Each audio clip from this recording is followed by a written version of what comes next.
Bonjour, je lisais une étude dernièrement qui parlait d'argent et de bonheur et ça m'a donné l'idée de faire une vidéo qui parle de mes petits luxes de la vie, mon topo personnel à moi et je commence tout de suite avec le temps.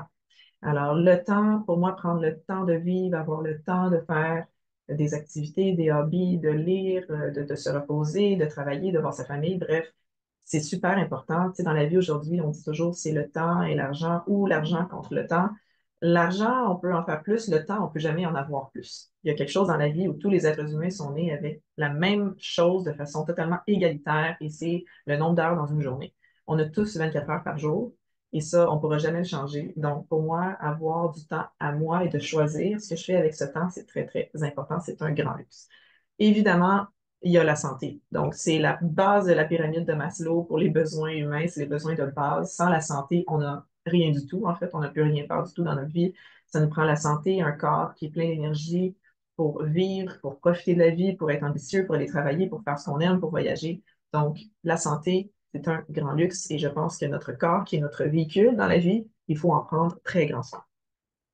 Troisième grand luxe de la vie, la sérénité, la paix d'esprit, le calme mental, donc tout ce qui est l'opposé du stress finalement. Pour moi, c'est un grand luxe. Le stress, d'ailleurs, c'est nocif pour la santé, ça a été prouvé plusieurs fois.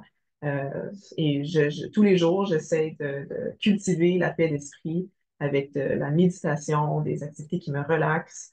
Ceci dit, je ne veux pas nécessairement être paresseuse. Je pense que c'est important d'avoir de l'ambition dans la vie, de se dépasser mais tout en cultivant cette paix d'esprit, cette sérénité-là. Un autre grand luxe de la vie, c'est des petits matins tranquilles, pas pressés, où on a le temps de siroter un petit café, de faire peut-être une méditation, écrire nos objectifs de la journée. Pas des matins pressés où tout le monde est stressé, se court après, on cherche nos choses, on n'a pas ce qu'il faut, on est en retard. Ça commence mal une journée, un matin qui est stressé, pressé. Donc, un grand luxe de la vie pour moi, c'est un matin qui est relax. La possibilité de voyager, c'est un grand luxe pour moi. Évidemment, là, ça, c'est quelque chose qui nécessite des fonds, de l'argent. Il y a des voyages qui coûtent moins cher que d'autres. Si on reste au Québec, si on va en camping, si on va pas très loin de chez nous, si on est invité chez des gens, c'est sûr que c'est l'idéal, mais on s'entend que à partir du moment où on prend l'avion, ça prend un grand budget.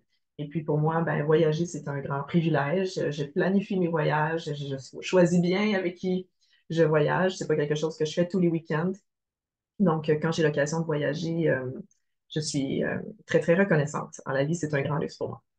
Et la dernière chose, une maison remplie d'amour, donc des humains qui s'aiment, qui s'entraident, que ce soit avec notre conjoint, nos enfants, des frères et sœurs, des parents, des amis, des relations authentiques. C'est ce que je recherche. Et puis, ben, dans ma maison, dans mon nid, dans mon cocon, une maison remplie d'amour, pour moi, c'est un grand, grand luxe. Une maison où on vit dans la paix, où c'est pas le chaos, où c'est pas la chicane. Euh, c'est important pour moi.